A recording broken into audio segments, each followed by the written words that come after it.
So my name is Anant Deshpande. I'm the RVP for DigiCert for India and ASEAN. Can you just check this? I think it's not working. No problem.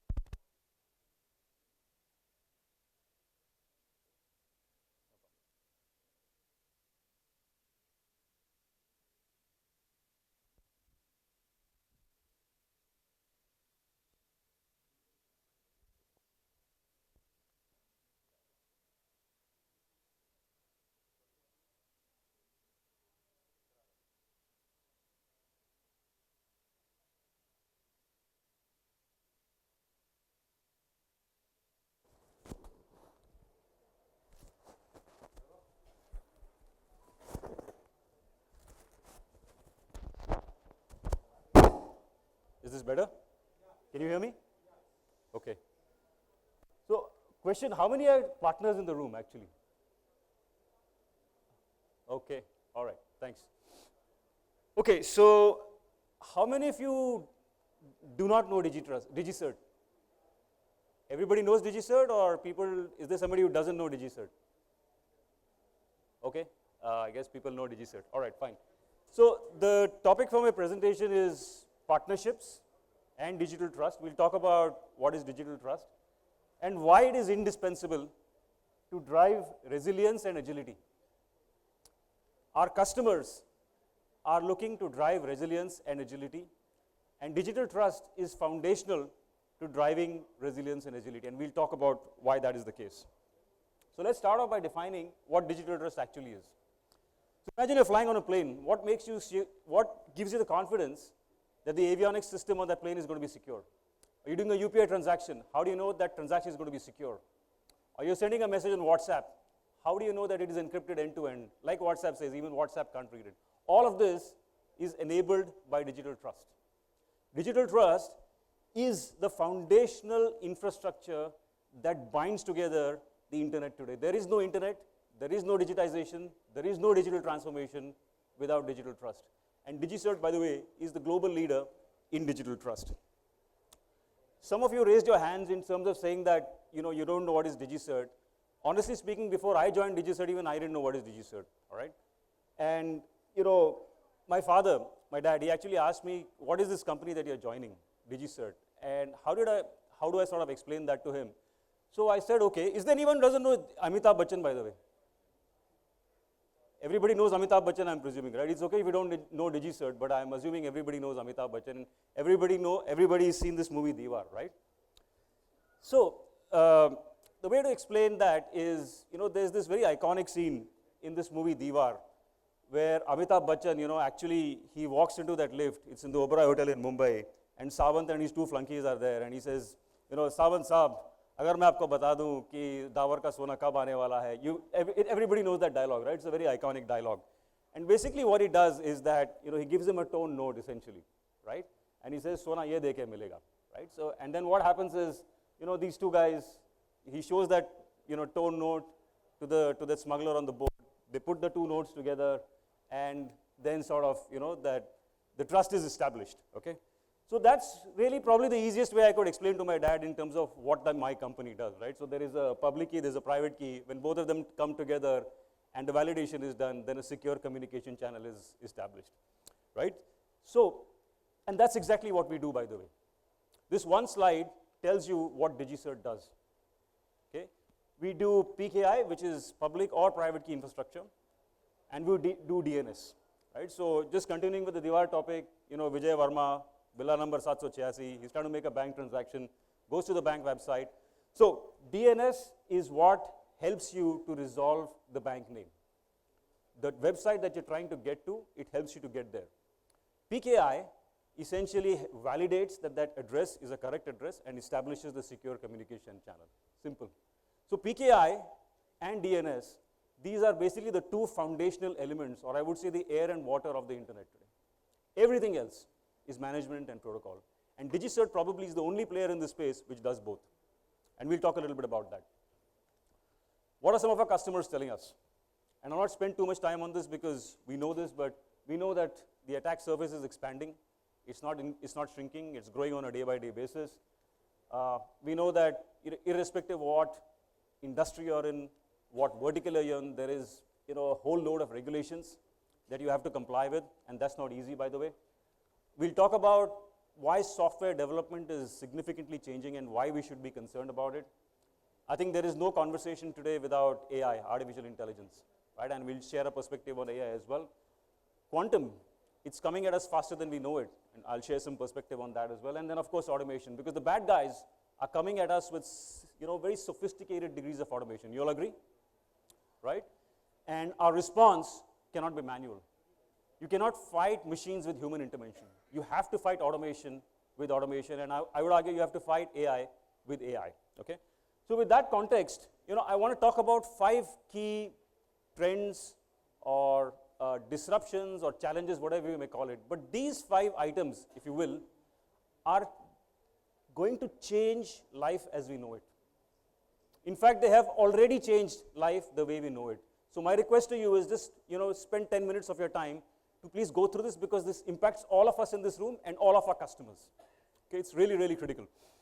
The first, okay, and just to set some context, everybody knows Starlink, right? Elon Musk is connecting the world using Starlink. It so happened that Starlink at one point of time was actually down, and guess what the reason was? The reason was one expired certificate. One expired certificate actually brought the entire Starlink system down, and you can imagine the business impact. The point that I'm trying to make is that if this happens in your organizations or your customers' organizations, where business critical infrastructure or applications are down because of expired certificates, it has a very, very significant impact, right? So challenge number 1 is certificates are everywhere. Public, private, hybrid, self-signed, but certificates are everywhere, right? They're actually that atomic glue that binds together everything in the connected world.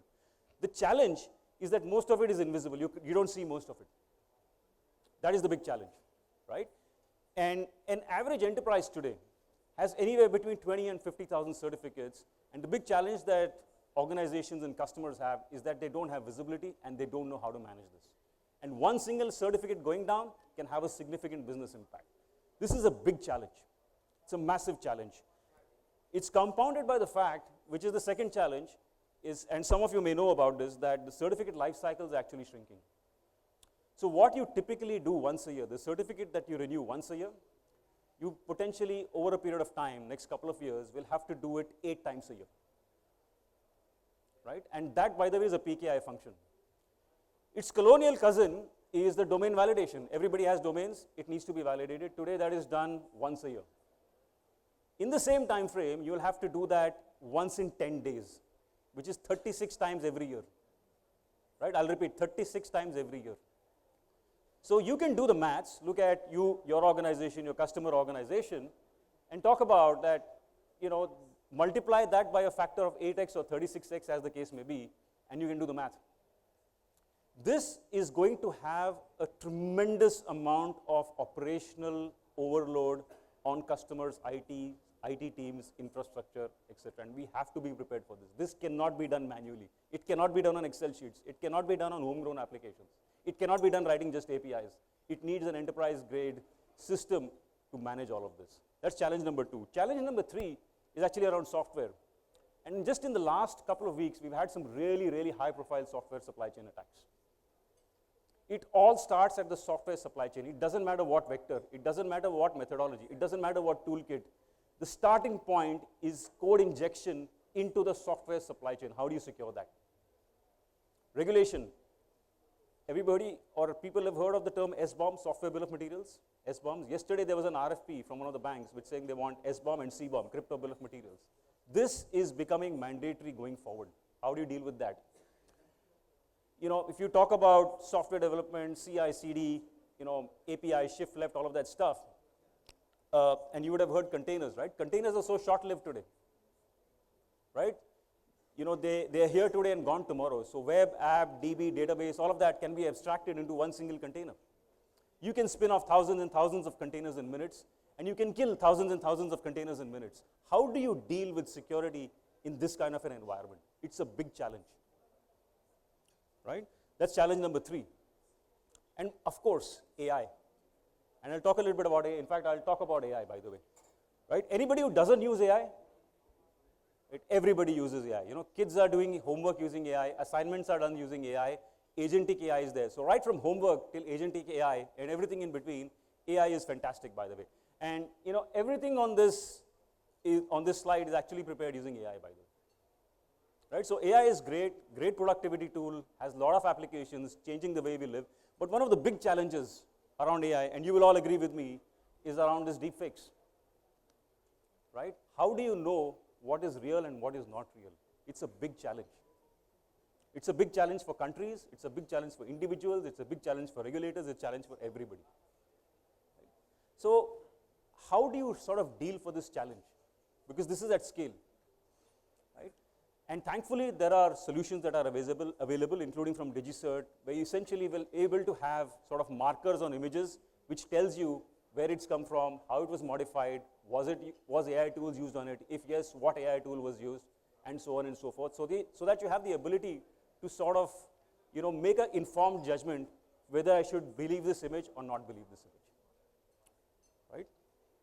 We're also talking about, just as you sort of sign off on certificates, how do you sign off on AI agents within an environment? How do you sign off LLMs like ChatGPT within an environment? So those are the kind of projects, those are the kind of initiatives that we're actually working on. All of this is available today, by the way, right? For you and for your customers. Quantum. Everybody familiar with quantum computing? Heard the name, PQC, post-quantum cryptography, right? Quantum is not 10 years down the line. It's not 2035, it's not 2040. It's happening in this decade, right? So in fact, I have a question for the audience. How much time do you think it would take to crack the 2048, which is the RSA algorithm that secures, and algorithms like the 2048 that secures most of this connected world today? Any answers? Any answers? How much time do you think it will take? Any wild guesses? You can Google it, no problem. In the interest of time, I'll tell you, it would take a few billion years. Billion with a B. That's how much time it would take to crack the 2048. But the minute a quantum computer is available, it will be able to do that in a few minutes, most probably. And you can think of the implications. Right? Because by the way, just like AI, quantum computer is fantastic. Right? It has tremendous applications in multiple fields: drug discovery, earthquake prediction, cancer cure, logistics, financial modeling. Right? So it is a lot of possibilities. Right? But the flip side is, the bad guys, once they're able to break the current cryptographic codes, they will be able to see everything that is encrypted. Today, nation states, the bad guys, rogue actors, are harvesting information at scale, our information at scale. They can't do anything with today because they can't see beyond that encryption. But once a quantum computer is available, they will be able to do that. And everything that you know, everything that you trust is going to be untrusted overnight. The document that you send out, the document that you signed, the will that you executed, this email that your CEO sent out, the software that you built, somebody could just use a quantum computer and sort of rewrite the source code on that software. So tremendous implications. By the way, it's not all bad news because the industry is also gearing up. I think every big player, including DigiCert, by the way, is making significant advances in quantum computing, right? You might have heard of terms like dilithium, sphinxes, Kyber, and so on and so forth. These are all algorithms which have been approved by the NIST now into the FIPS 203, 4, and 5, and 206 is on its way. And we're sort of ready with all of those. So the good guys are also making progress, by the way. Okay. So with that, I just want to talk to you about what we call the DigiCert One platform, and we can have a conversation about this. But this is really a platform to deliver digital trust. And it's a very, very versatile platform, solving right from AI security, software security that I spoke about, automation, visibility, IoT, devices, machines, content, document signing, right? All on one single platform, very scalable, very consistent, gives you complete visibility. And all of those 5 challenges that I spoke about, you have the ability today, and we have customers in India today who are solving some of those challenges on this platform. Certificate automation, visibility, life cycle, we do that. 47 days, zero touch. No problem, we can get it done, for you and your customers. Software, we can inject trust at every point the software life cycle. With every hash, we can inject trust so that you know that your software has fidelity in it. SBOM on the fly. AI security on the fly. Ready for quantum, ready for AI, right? So love to have a conversation around this. Now, I spoke about 5 challenges. I want to talk, I have just about a minute left, but I want to talk about 5 reasons why you should look at DigiCert and why it makes sense to work and partner with DigiCert for you and for your customers. The first is, it's everywhere. The challenge that I spoke about, nobody is immune to it. Nobody, big, small, large organizations, everybody has to be prepared for this. You cannot say that I'll wait. Right? It's coming at everybody. Right? So they will buy from someone. Right? Is it going to be you, is the question. Right? So there's a massive opportunity around this. Point number 2 is, if you've been sort of following some of these trends, you will realize that this requires a complete crypto agile platform which has PKI, and DNS at its core. And at least I don't know of any other platform in the market which has all of these capabilities. Solving for hundreds and hundreds of use cases, AI ready, quantum ready, PKI DNS on one single platform. Right? So it makes a lot of sense to evaluate, and if it makes sense, then sort of look at investing in the platform. We are investing in India, big time. Okay? We've been present in India for a while through our partners across the country. Prashantji is here from JNR, very well known in the industry, very well respected in the industry, and they've represented DigiCert for a while in India. But we are doubling down on India. In fact, in the next couple of months, keep an eye out on the newspapers, on all the publications. We're going to make some big announcements around what we're going to do in India, right? Right now, no spoilers, but DigiCert really is the company to watch out for. Leaders do business with leaders. If you look at the top 10 cybersecurity companies, I don't need to name them, right? If you look at the top cybersecurity companies globally, they all run on DigiCert. All of them, without exception, run on DigiCert, right? So that really speaks about what is the kind of capabilities that we are able to deliver. And finally, if you're a partner, it means that you can use all of this to monetize services, consulting opportunity, and so on and so forth, right? So this pretty much is my last slide. So I would really say that it's great to be here. Some familiar faces, would love to make new connections, but more importantly, would like to continue this conversation and see how we are able to fit into your as well as your customers' projects, and how we can sort of collaborate and make a digital future that is secure for the citizens and the organizations of this country. Thank you very much.